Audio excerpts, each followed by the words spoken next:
Hello again everybody, welcome back to my channel.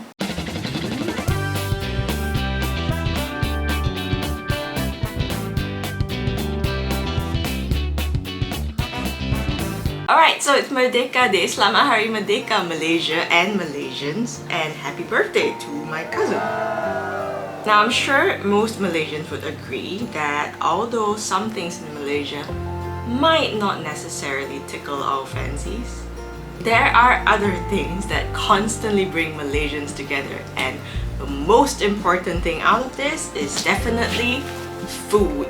As a multiracial society, Malaysia has food from like a multitude of different races and cultures, and that is one of the things I love best about Malaysia. In my time spent as the editor of a food magazine, I had the wonderful opportunity to encounter many chefs from many different cultures, many different hotels, and the one thing that always struck me was just the absolute Malaysianness of their food. Every chef and every home cook in fact has recipes that tie them back to that most intimate place of home. So what I wanted to do for this episode was to showcase that, but not necessarily my own recipes because I do that all the time. I wanted to showcase the recipes from the lost recipes of Malaysia. So this book is actually a multi-chef book in which that it comprises the recipes from 5 different chefs. Pretty sure I've met some of them in my time with the food magazine, but I'm not actually sure anymore because I have very bad memory. But the recipes here are really good, and like I was just thumbing through it at the start of August, and I was just like, this would be really good for a Merdeka Day tribute. So here we are. MPH, the bookshop slash publishing house that produced a series of these Masterclass Kitchens books, actually sent me a full 5 set of them. So I have 5 of these books to cook from, and this is the first that I have decidedly gone with.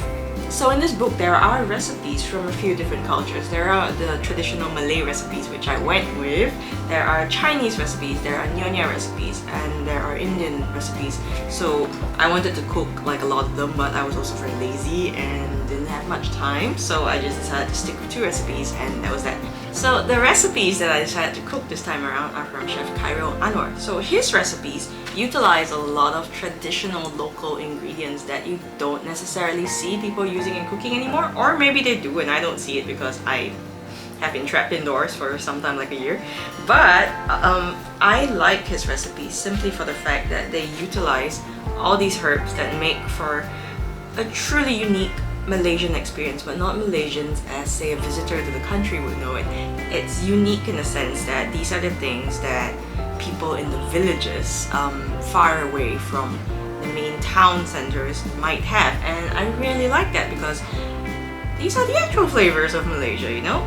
So what I cooked was a soup burung Puyuh dengan daun selasih, which is actually a quail soup with Asian basil, Thai basil pretty much. So this soup actually utilizes a lot of spices. Like these spices are like the cardamom, the star anise. So a lot of these spices are actually used interchangeably among our cuisines, which is why I love that about Malaysian food, because everything sort of blends together, but it's still distinct in a sense. You can tell where it came from and the culture it is evoked off. And so this soup it gives me very strong soup tulang vibes. Soup tulang is basically a bone broth, but it's a spice bone broth that you get at a lot of mamak shops. So it's very heady. It has like the intensity of cinnamon and cardamom and all these spices that come together to tone down the gaminess of the bones and broth, but also it adds a lot of flavor, and that flavor is further intensified by like adding shallots, by adding Chinese celery, things like that. So this soup definitely fits the bill. The next thing I decided to cook is this masak lemak ikan cili padi dengan pisang kapas, which is basically a spicy turmeric fish cooked in a coconut-rich gravy with bananas. So you get the whole golden sunny yellowness of the turmeric and its slight pungent bitterness, and then you punctuate that with lots and lots of gentle, smooth, sweet coconut milk. That is essentially what masak lemak is, and masak lemak actually translates to cooking with fat, which if you think about it, it makes sense because too much of this will most definitely make you fat. I also added a whole bunch of chilies, Obviously, you can tone down the amount of chili you want to use. I'm not going to be here telling you have to use exactly 30 grams of dried chilies, and I'm gonna go on with full out disclosure. I didn't use dried chilies at all. I just used chili giling because I'm lazy like that, and I didn't really have the time to like cook down dried chilies and blend them to a pulp. Either way, it works just great. You can also opt to not add the bird's eye chili. I added it because I had a bunch around and I thought, why not? It actually turned out okay. It wasn't too spicy, and I'm not actually that good at taking too much spice, but it was okay. In terms of the banana, any small banana will do, but just whatever you do, just make sure it's unripe, less than ripe, because the riper a banana is, the more it's gonna fall apart in the gravy. And while that is, I guess that's good because it will make the gravy sweet. You want to make sure there are still chunks of banana around that people can fish for, you know, eat with the fish. But anyway, enough of me talking. I'm sure you want to see how this is cooked and how delicious it's gonna look. So let's head to the kitchen.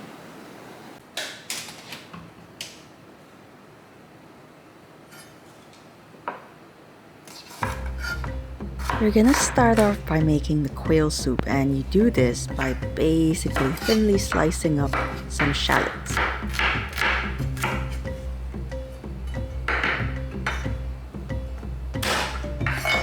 Next up, we're gonna smash some garlic.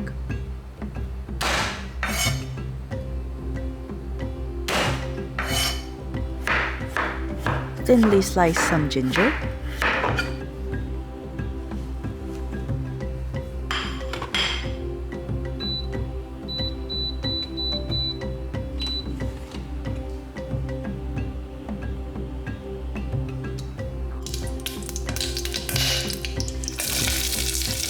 Then you're gonna saute all of this together in a heavy base pot.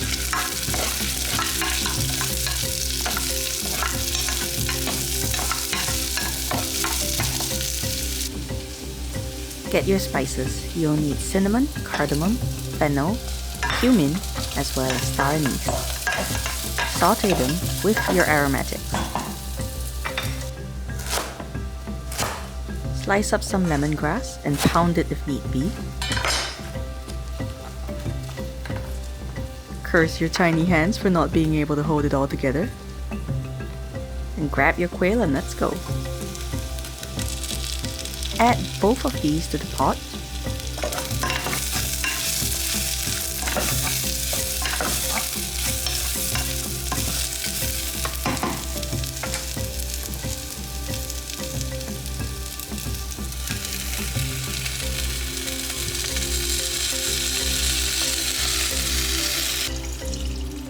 Then add some water.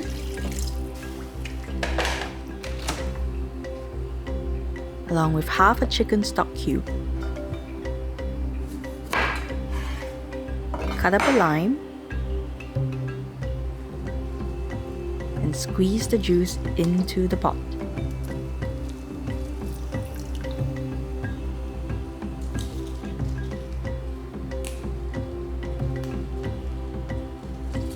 Tear the leaves off a sprig of Thai basil.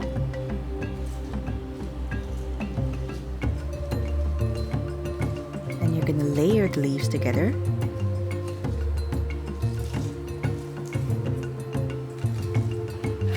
So that you can roll it up and chiffonade it. That's just a fancy way of saying thinly slice the leaves up. Next up, you're gonna get 2 bird's eye chilies.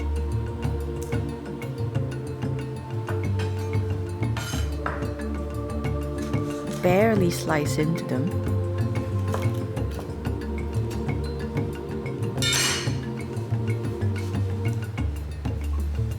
Then introduce the whole lot back to the pot.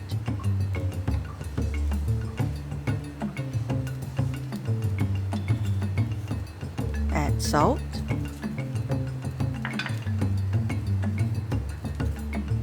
Sugar,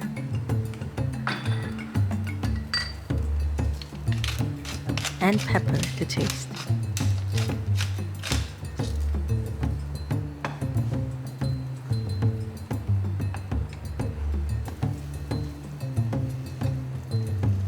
Bring to a gentle bubble.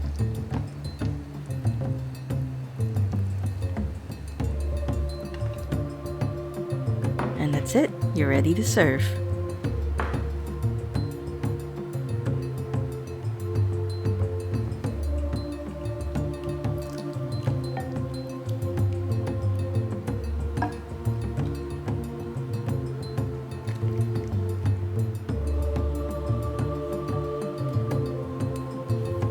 Don't forget to top with some more basil leaves for garnish.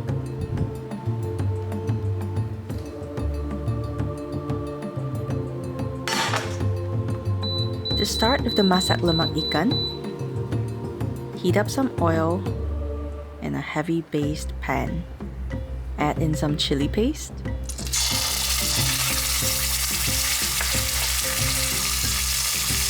as well as some ground turmeric.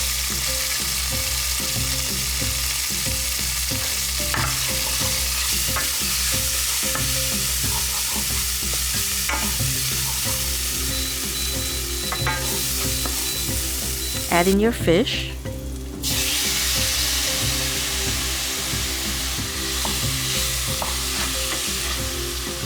Cook for about 5 minutes, making sure you don't overcook the fish.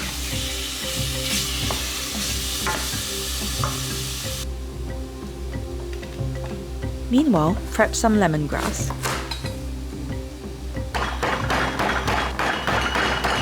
Cut one bird's eye chili in half and grab your unripe bananas.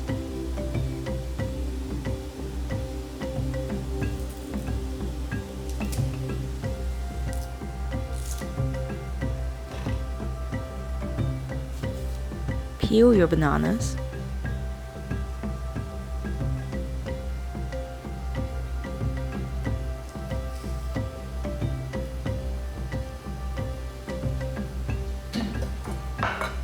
Then slice them lengthways in half.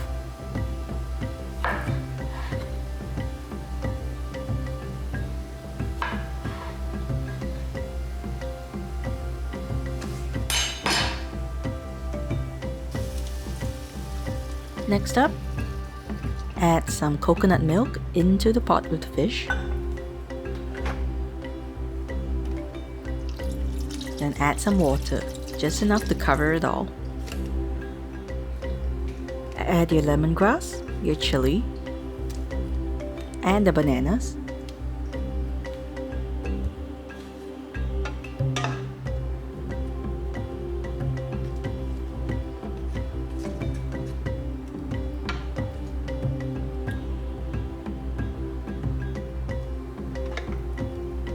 And you're good to let it simmer for 20 minutes. In the meantime, get your turmeric leaf and slice it into manageable pieces. Next, you're gonna layer them on top of each other. Roll it up so that it looks like a little cigar, and then thinly slice it in chiffonade style again.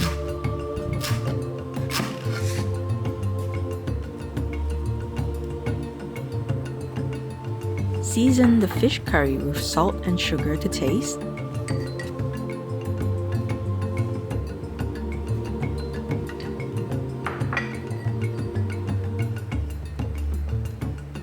And gently spread the turmeric leaf on top of the curry.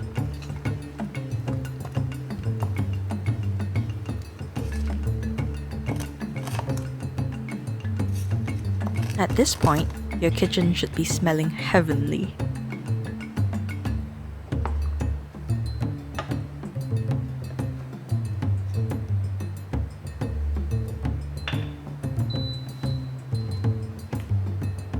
And that's it, you're ready to serve.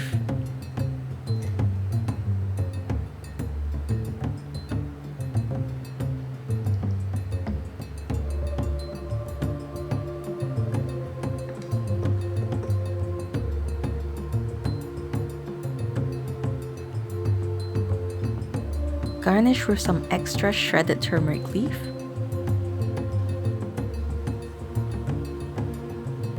And a whole bird's eye chili for a pop of color.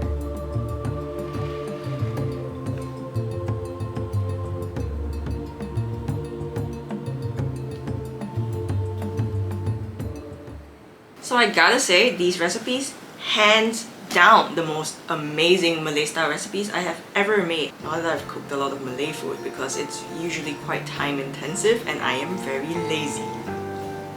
I have to say though that these took very little time because the soup sort of like you just put it there and you let it simmer, and then the fish curries similarly, you know, because fish doesn't take a long time to cook, it takes a very little time to cook if you know what you're doing. So you cook the fish very gently over a very slow flame. Now the recipe says you should use red snapper. I didn't. I just went with patin hitam. I don't know how to translate that, but it's sort of a mud slash catfish kind of thing. So catfish is good. If you can get catfish, go with that. It's pretty good. What I find is that the fattiness of the fish actually kind of works quite well with the coconut milk, but you know, it's kind of like fat on fat, so if you don't want that, then stick with the red snapper or any lean white fish. Sea bass would also be good, but have at it, you know. The best thing about Malaysian cooking, and what I love about Malaysian cooking, is that a lot of the recipes are actually just like freestyle. You will notice that I did not measure. In my culture, people don't measure when it comes to cooking. Like, you can ask your mom for a recipe and then you're gonna be like, how much of this do I put? And then she's gonna be like, one bowl. And then you're gonna be like, which bowl? And then she's gonna be like, I don't know, any bowl. It's ingrained into you as a child, like how you can cook without actually measuring. A lot of stuff is to taste. So I find that that's very important to pass that along to whatever future generation comes after us. The sense and sensibility of cooking in the kitchen and knowing what you need to add more of and what you need to add less of, and you know how long to cook something. A lot of it is practice and sensibilities. So that's me done for Merdeka Day. Thank y'all so much for watching. I hope y'all are having a very good public holiday here in Malaysia. Happy birthday again to Malaysia, and Selamat Hari Merdeka again to all of you, my fellow Malaysians. I'd also like to take this time to ask those of you who haven't already, please consider subscribing to this channel. We have finally hit the 100 subscriber mark. In fact, we have now surpassed it. So for those of you who have helped me on this goal, thank you so much. I'm so glad to have you on board, and I hope you continue to enjoy yourself as we cook and cook and cook our way through all these cookbooks, as well as every single kind of cuisine that I want to stuff down my gullet. Now, until next time, I hope y'all stay safe, hydrate yourselves, be nice to your neighbors, and also be nice to yourselves. I'll see y'all next time. Bye!